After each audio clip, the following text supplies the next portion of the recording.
Hola, ¿qué tal amigos de San Juan TV? Es un gusto estar nuevamente con ustedes en este tercer programa del mes de octubre, en el cual los invitamos a vivir el valor del mes, que es la fe, ya que la fe nos ayuda a tener ese espíritu de bondad y poder hacer las cosas de la mejor manera.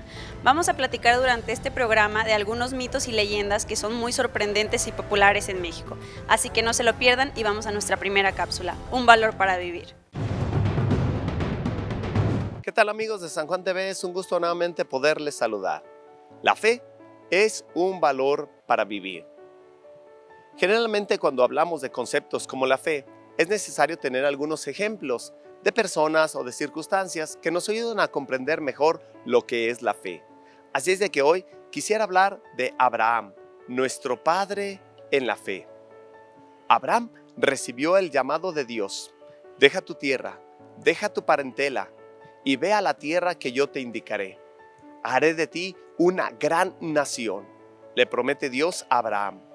Y Abraham, dejando su tierra, dejando su parentela, emprende un camino confiado en la promesa que Dios le ha hecho. Eso significa tener fe. Significa primeramente escuchar la voz de Dios que nos llama, que se dirige hacia nosotros. Significa tener el corazón bien dispuesto para aceptar la propuesta que Dios nos hace. Luego, significa ponernos en marcha. Es decir, esa voz de Dios que hemos escuchado, ahora hay que hacer o realizar la acción que nos está pidiendo hacer. Y finalmente, la fe implica también mantener firme la esperanza, firme la confianza en Dios en todo momento. Abraham escuchó el llamado de Dios, se puso en camino y mantuvo su confianza incluso cuando parecía que humanamente ya no había esperanza. Me refiero sobre todo a la última parte de la promesa: de ti haré una gran nación. Abraham veía que los años pasaban, veía que su edad avanzaba y cada vez veía más cerca quizá el momento final de su vida, y aún no se cumplía la promesa que Dios le había hecho de tener un hijo. Sin embargo, mantuvo su confianza, mantuvo su esperanza, porque sabía que Dios no lo defraudaría. Y así, al final de su vida, su mujer dio a luz un hijo. El Señor le concedió la gracia de tener descendencia. Nuestra vida tiene que ser también así. Confiar en Dios, incluso cuando parece que sus promesas están muy lejos de cumplirse. Mantener nuestra esperanza, incluso cuando parece que humanamente ya no hay posibilidad de que pueda llegar a realizarse aquello que Dios nos ha prometido. Abraham escuchó la voz de Dios, se puso en marcha y mantuvo firme su fe y su esperanza en Dios. Así tiene que ser la vida de todos y cada uno de nosotros. Mantener una actitud de escucha atenta a la voz de Dios que nos puede hablar a través de nuestros amigos, a través de nuestros padres, a través de nuestros familiares. Ponernos en marcha. La fe no es estática, no implica sentarnos y contemplar, implica acción. Tenemos que comprometernos. Y finalmente, mantener firme nuestra esperanza y nuestra fe en las promesas que Dios nos ha hecho. Porque la fe es un valor para vivir. Nos vemos en la próxima. Sin duda, La Llorona es uno de los mitos más populares en México y de América Latina en general. Es posible que cada país tenga la versión de La Llorona, sin embargo, la versión mexicana es una de las más populares. Esta leyenda sostiene que una mujer, por vengarse del padre de sus hijos, ya que era un borracho empedernido, decide matar a sus hijos en el río, ahogándolos. Sin embargo, su remordimiento fue tan grande que desde ese momento ella empezó a vagar por las calles diciendo: ¡ay, mis hijos! Por lo cual, la mayoría de estas historias las cuentan en diferentes países de diferente manera, pero en México es la más popular. Vamos a nuestra siguiente cápsula, Biblioteca. Hola, ¿qué tal, queridos televidentes? Hoy les traigo un libro titulado Los vampiritos y el profesor, del autor Francisco Serrano. Pues resulta que este profesor estaba estudiando, aparte en secreto, el estudio de la sangre.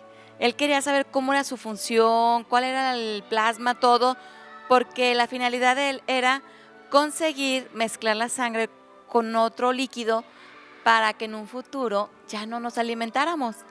Entonces, cuando él salía de su trabajo, todas las noches se la pasaba trabajando en su habitación con experimentos de sangre para lograr esa gran fórmula. Él se soñaba que iba a conseguir el premio Nobel por gran descubrimiento que estaba haciendo. Pues resulta que un día que llegó a su casa se encontró una carta de Rumania. Dijo, caray, dijo, yo no conozco a nadie de allá. Y decía que le iban a mandar 2 paquetes. Él se sorprendió mucho, dijo, 2 paquetes. Dice, ¿quién me va a mandar a mí esto? Dijo, yo no conozco a nadie de allá.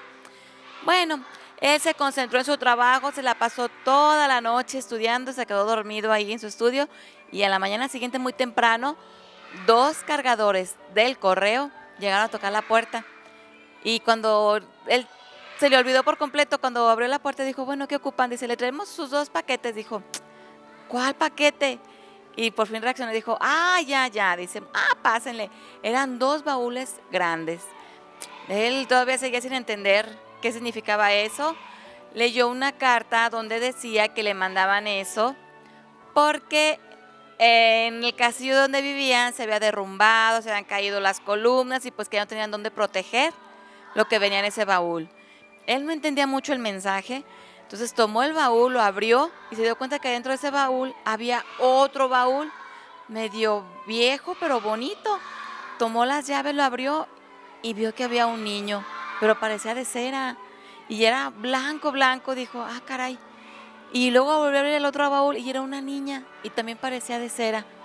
Él no entendía qué estaba pasando y lo más curioso fue que eran niños y estaban vivos. Se sorprendió mucho cuando hablaron y él no entendía lo que estaba pasando. Pues resulta que los habían enviado porque sabían que él estaba haciendo una investigación de sangre y estos niños se alimentaban de sangre. Y si quieren saber cómo continúa esta historia, los invito a leer Los vampiritos y el profesor.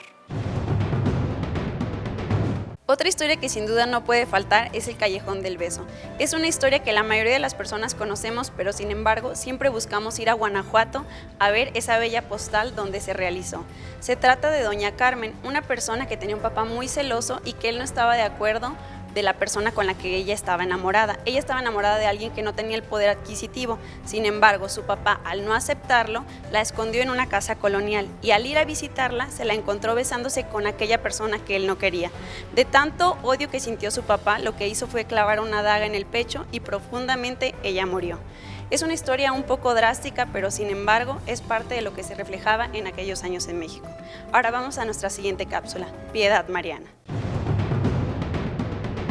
Amigos de San Juan TV, en este mes de octubre, mes del Rosario, mes de las misiones, nos faltó enunciar la primera cápsula sobre esto, y también el mes de la familia, pues estamos hablando del valor de la fe. Cuando el catecismo nos habla de la fe, puede hacerlo en 3 sentidos diferentes. La fe que nos justifica, fe teologal, la respuesta de fe, fe psicológica, y la fe carismática, que es un don especial de Dios. Bien, la respuesta de fe, que puede ser personal, y también la fe eclesial, que uno lo pone como una 4ª forma de fe. Cada domingo hacemos la profesión de nuestra fe, es decir, en qué verdades creemos, cómo nos confiamos en Dios Padre, en Dios Hijo, en Dios Espíritu Santo, aceptando su proyecto de salvación en el que estamos metidos. Y que por lo tanto no es solamente la profesión de unos principios en los cuales creemos, sino también una oración, porque estamos allí ejercitando nuestra fe, confiándonos en ese Dios. Cuando nos bautizan, Dios nos da el don de la fe, una de las 3 virtudes teologales. Viene con la gracia, es un don de Dios. Que alguien dice, estoy perdiendo la fe, bien, póngase a orar para que Dios se la dé. Oren por él para que Dios se la dé. Es un regalo de Dios. Nos lo dio en el bautismo. Todos lo tenemos, de nosotros depende conservarlo o perderlo. Pero si por alguna razón decimos, mi fe se debilita, mi fe se pierde, lo primero que tiene que hacer es orar. Es don de Dios. Pero todo don supone una respuesta. Y por eso, a la fe teologal corresponde la fe psicológica, nuestra respuesta de fe. Una fe que va creciendo, una fe que debe formarse, conocer nuestra fe. Para eso es la catequesis, que no se reduce no solamente a los niños. La catequesis debe ser una función permanente a lo largo de toda nuestra vida. Y por eso se habla de procesos de catequesis de adultos. Por eso se habla de catequesis para enfermos, catequesis para la penitencia, catequesis para los matrimonios, porque pues es un proceso continuo de estar descubriendo qué nos está pidiendo Dios y estar dándonos oportunidad a que la fe vaya creciendo. Que alguien está en una duda, grandes dudas de fe, una grande crisis, bien, que la pida y que haga también crecer su fe, que ore, que pregunte, que consulte. Allí está el Catecismo de la Iglesia Católica, allí está el compendio del Catecismo de la Iglesia Católica, donde va a encontrar precisamente todos los principios y prácticas de nuestra fe para poder salir adelante, conocerla, vivirla. ¿Quién mejor que quien ha podido vivir distintas crisis puede responder mucho mejor a Dios en cuanto a esta fe? Pero también Jesús nos habló de una fe que mueve montañas. Si tuvieran fe, aunque fuera al tamaño de un pequeño grano de mostaza, le dirían a ese monte, trasládate de allí, y el monte se movería. Esas personas que ven una dificultad tan grande como una gran montaña, pero en lugar de desanimarse dicen, Dios me va a ayudar. Y emprenden aquella tarea para lograr remover las montañas, dice, bueno, se logrará.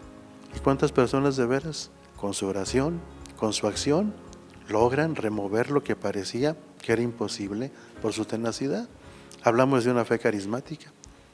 ¿Cuántas personas con una oración, con un consejo, con una acción que realizan, logran conversiones, logran curaciones, logran dar luz a una vida, logran vocaciones? Y decimos, Dios les concedió también una fe carismática que no todos tienen, pero que el Señor dijo, cuando pidan algo en mi nombre, crean que ya lo obtuvieron y lo obtendrán.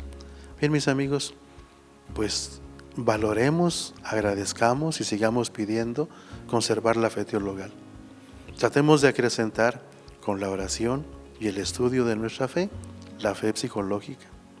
Profesemos conscientemente, domingo a domingo, la fe de la Iglesia, nuestra fe eclesial, y procuremos pedir que Dios nos dé también la fe carismática para los grandes problemas, que nosotros podamos tener esa intrepidez de decir, sé en quién me he confiado, y poder confiar en Dios que saldrá adelante de cualquier situación. María, la mujer de fe, interceda por nosotros. Bien, mis amigos, gracias por escucharme. Hasta la próxima.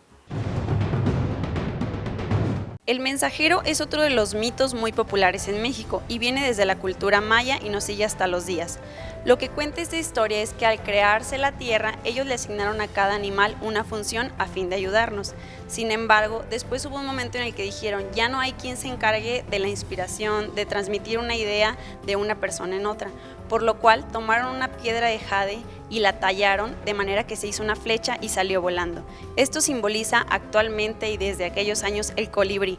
Por lo tanto, cada vez que vemos un colibrí es como una manera en la que los dioses se acercan a nosotros o tienes un mensaje, una idea de inspiración, y es una manera muy cercana de poderte sentir con alguien más.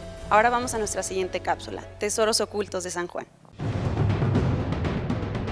¿Qué tal, amigas y amigos de San Juan TV? Yo soy el doctor Everardo López Padilla, el médico historiador, con la cápsula Tesoros Ocultos de San Juan. Y esta cápsula es la segunda entrega dedicada a la gran pintora María Izquierdo, esta sanjuanense que destacó a nivel internacional por sus obras de arte, que hoy son sumamente valoradas en lo artístico y en lo económico. María Zenobia Izquierdo Gutiérrez nace en San Juan de los Lagos el 30 de octubre de 1902. Ella logra presentar su primera exposición individual en el año de 1929 en el actual Palacio de Bellas Artes. Se imagina nada más qué belleza de edificio, que fue el marco de su primera exposición. Además, ella se convierte en la primera mujer mexicana en presentar sus obras en Estados Unidos. Esto gracias a que se le consideraba alguien sumamente talentosísima y que además tenía una técnica muy especial y muy característica de María Izquierdo. No nada más cautivó al público estadounidense, incluso sus obras llegaron a viajar en ese momento a París, a Tokio, Los Ángeles, San Francisco, Río de Janeiro, Bombay, tantísimos países y capitales que fueron sede de las obras de esta gran mujer. María Izquierdo tuvo por maestros a profesores de la talla de Manuel Toussaint, por ejemplo, incluso de Rufino Tamayo, con quien tuvo una relación sentimental y compartió el taller durante 4 años. Después de esta relación con Rufino Tamayo, María Izquierdo logra, digamos, avanzar aún más en su propia obra de arte, una obra que se consideraría moderna, pero al mismo tiempo también con esta mezcla de colores y algo de surrealismo. María Izquierdo incluso tuvo, digamos, el honor de que Octavio Paz la describiera, y les voy a leer más o menos cómo fue que don Octavio Paz habla de María Izquierdo. La describe literalmente como una diosa prehispánica con un rostro de lodo secado al sol y ahumado con incienso de copal, muy maquillada, con un maquillaje antiguo, ritual, labios de brasa, dientes caníbales, narices anchas para aspirar el humo delicioso de las plegarias y los sacrificios, mejillas violentamente ocres, cejas de cuervo y ojeras enormes rodeando unos ojos profundos. El vestido, dice Octavio Paz, era también fantástico.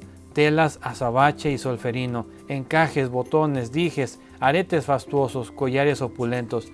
Pero aquella mujer con aire terrible de diosa prehispánica era la dulzura misma, tímida e íntima. Así fue como la describe este gran poeta y escritor.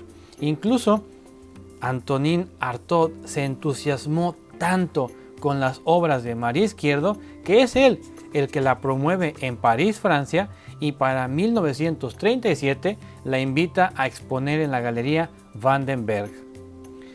Algunos escritores contemporáneos de María Izquierdo como Javier Villaurrutia, Jorge Cuesta, José Gorostiza y Carlos Pellicer se interesaron por la obra de María desbordante de color. Incluso Rafael Solana es el que la considera como surrealista. Un hombre que le ayudó muchísimo, que le impulsó también en su carrera, sobre todo en la venta de sus cuadros en muchos países, fue su posterior pareja, el pintor chileno Raúl Uribe, con quien se casa y que se convierte en su principal promotor. A principios de 1945 estuvo también a punto de ser la primera mujer en pintar un mural en las oficinas gubernamentales, específicamente en el cubo de la escalera del antiguo Palacio del Ayuntamiento, que de esta obra les hablaré en la tercera entrega, que son unos obsequios que le hace a la Virgen de San Juan. Por desgracia, las críticas de Rivera, Orozco y Siqueiros impidieron que tal proyecto se llevara a cabo. María Izquierdo ha tenido obras tan importantes y tan famosas como Retrato de Belén, Niñas durmiendo, La sopera, El teléfono, Escena de circo, Orquídeas, Viernes de Dolores y Llamas de Machu Picchu. La obra de María Izquierdo es amplísima y, como les he comentado, ha viajado prácticamente por todo el mundo y en todos los mejores museos que uno se pueda imaginar. La obra de María Izquierdo valdría la pena que profundizáramos en ella, la conociéramos como sanjuanenses, esta obra que nos ha legado la gran María Izquierdo y que incluso en la plaza principal se encuentra una estatua dedicada a esta gran mujer sanjuanense. Amigas, amigos, ya lo saben, nos vemos en la tercera entrega de estas 3 cápsulas. Hasta la próxima. Otra historia que no puede faltar es La mulata de Córdoba. En ella hablamos de una mujer que tenía poderes inigualables, ya que podía adquirir todo lo que ella quisiera y podía hacer que cualquier persona se enamorara de ella. Sin embargo, la Santa Inquisición, al saber del poder que ella tenía, dijeron que ella debía ser condenada a muerte. Ella, antes de ser condenada a muerte, pidió a los soldados que le dieran un pedazo de carbón. No saben cómo fue esto, pero al ir y decirle ya es tu turno para la condena, ella ya no estaba y solamente se encontraba ese pedazo de carbón y un olor muy fuerte a azufre. Ahora vamos a nuestra siguiente cápsula. Hola, ¿qué tal? Bienvenidos a Acción con Valor. El día de hoy vamos a hablar sobre el metano. El metano es una de las estructuras más simples de compuestos que puede haber. Es un gas, pero ¿qué es el metano en sí? Se conforma por carbono y por 4 hidrógenos. Al estar conformado por tan solo 2 elementos y uno de estos está repetido varias veces, pero no tantas, esto hace que este sea un elemento relativamente pequeño. Es por eso que este es un gas y no un sólido. Es algo que realmente no tiene mucho peso por sí mismo. Un gas, como sabemos nosotros, no tiene peso y por eso es que se eleva.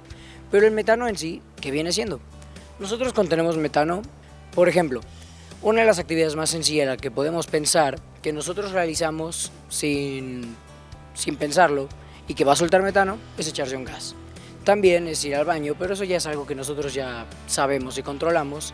Ahí va a llevarse a cabo la liberación de metano. ¿Por qué? Porque este es uno de los gases más abundantes que hay en el mundo.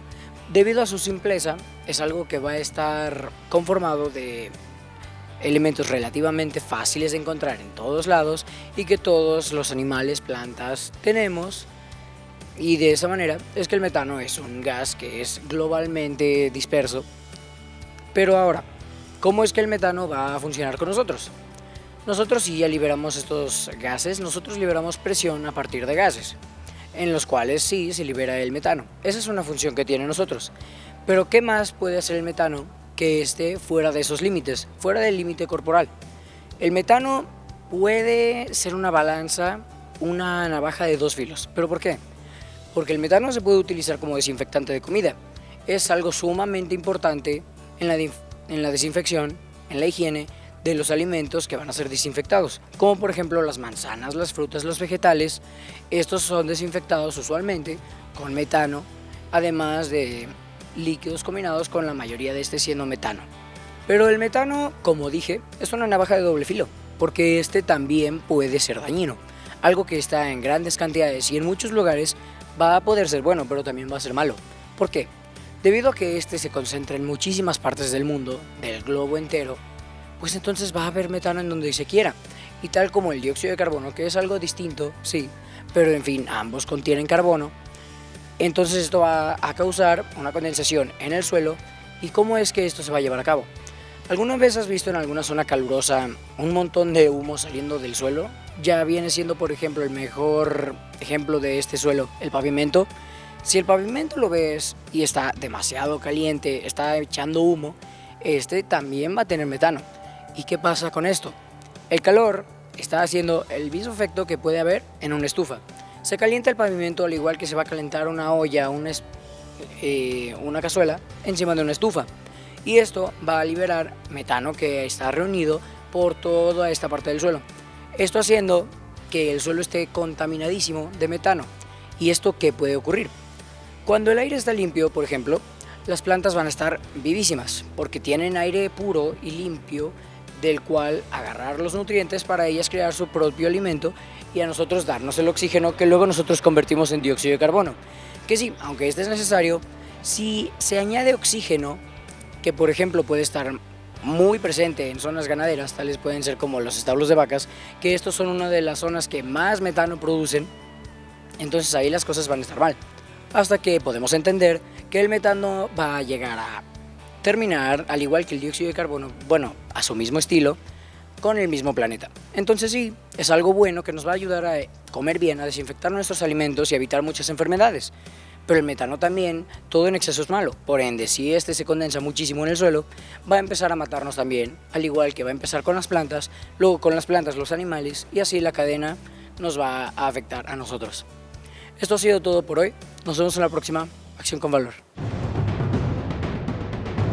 La leyenda del fantasma de la monja comienza con María, una persona que estaba enamorada de alguien que su familia no aceptaba. Sin embargo, al no permitir esta relación, ellos decidieron decirle que él había muerto, de manera que ella se encontró desconsolada y lo que hizo fue entrar a un convento. No por convicción propia, pero fue lo más aceptable para ella. En cuanto llegó al convento, había una fuente muy bonita, cristalina, y a un lado de ella un árbol de durazno. Lo que pasó fue que el mismo día que ella entró, ella se ahorcó. De manera que cuenta la historia que ahora todas las personas que se acercan a esa fuente cristalina pueden ver su reflejo. Ahora vamos a nuestra siguiente cápsula, Gotitas de Éxito. Bueno, muy bien, bienvenidos nuevamente a la cápsula Gotitas de Éxito, a toda la gente que nos viene siguiendo hace tantos años y agradecerle a TV San Juan que nos sigue acompañando en estos entrenamientos que tenemos para nuestros emprendedores. Habíamos quedado la semana pasada del tema de autoridad, de poder e influir como en equipos, y lo habíamos denominado CPS, que era clientes, proveedores y colaboradores, que ese es nuestro equipo, no solamente con el equipo que trabajamos diariamente, no, también nuestros clientes y nuestros proveedores hacen que nuestros negocios pues estén vigentes. Y habíamos quedado de empezar a partir del día de hoy que vayan teniendo en cuenta las herramientas que salieron del factor común de las entrevistas que se le hicieron a 200 equipos. No se entrevistó a los gerentes, no se entrevistó a los directivos, se entrevistó a los equipos, pero equipos que venían haciendo las cosas muy bien durante todo el año. Entonces, pues bueno, dijimos, porque estos equipos llevan esta regularidad tan chévere, tan padre, y se dio la tarea, como habíamos comentado, la Fundación Ken Blanchard, de investigar qué era, y se tuvo la sorpresa grata de que había factores comunes en estos líderes, y se denominó entonces que estos líderes usaban estas herramientas en forma adecuada. La primera herramienta que salió en el factor común, aunque parezca a veces como, yo decía, bueno, no lo veo como una herramienta, es el nivel que tiene el líder en escuchar y todo lo que da en sentimiento cuando uno se siente escuchado. Cuando uno se siente escuchado, entonces no lo estamos proponiendo aquí, sino que salió en las herramientas de alto liderazgo.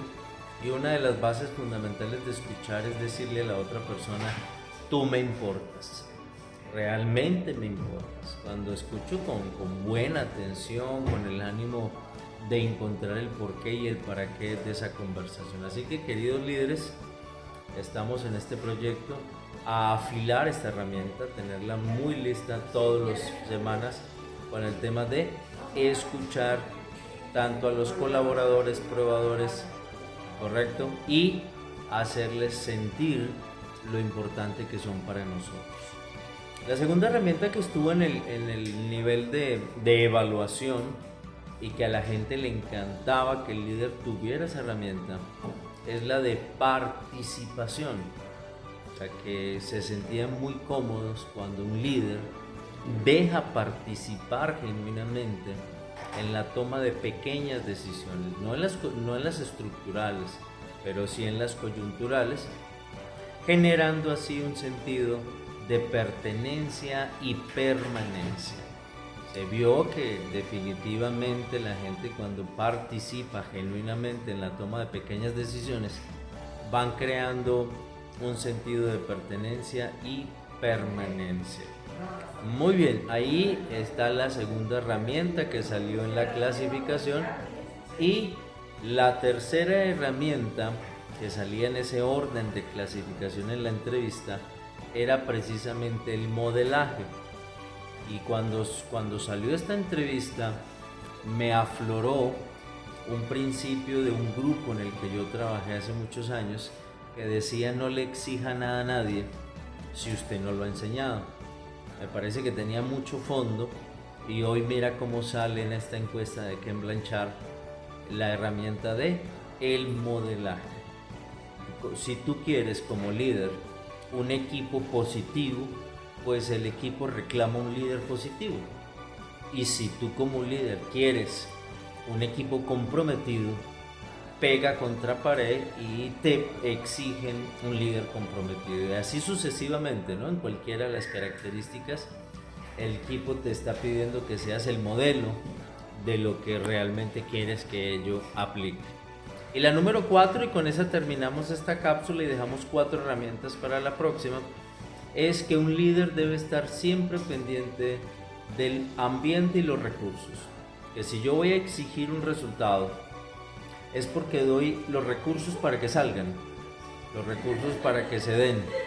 y genero el ambiente para que también se salga ese resultado. Así que saludarlos de nuevo, muchos éxitos y nos vemos en una próxima cápsula.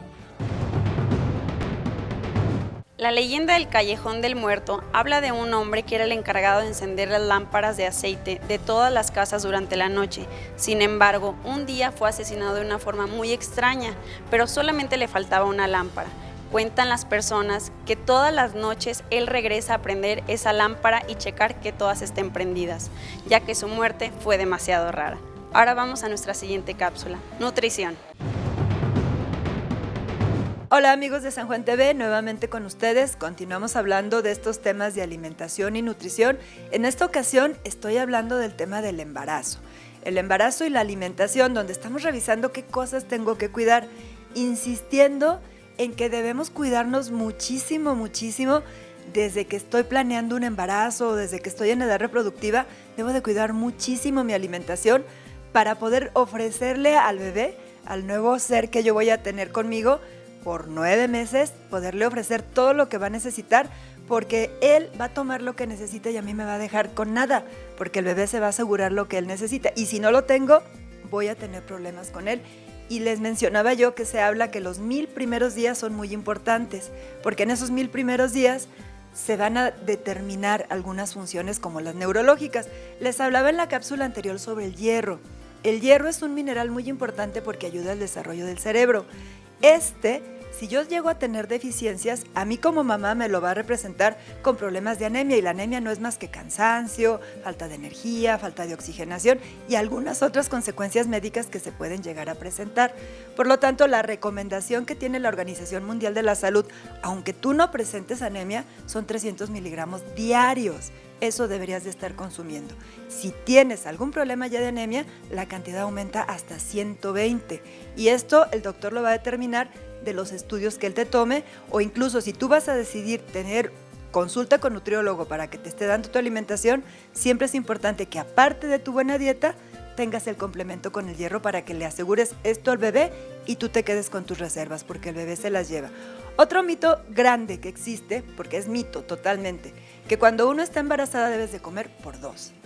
Sí debes de comer un poquito más, pero la época donde más energía necesitas son en el segundo y en el tercer trimestre. Estamos hablando de los 3 meses en adelante.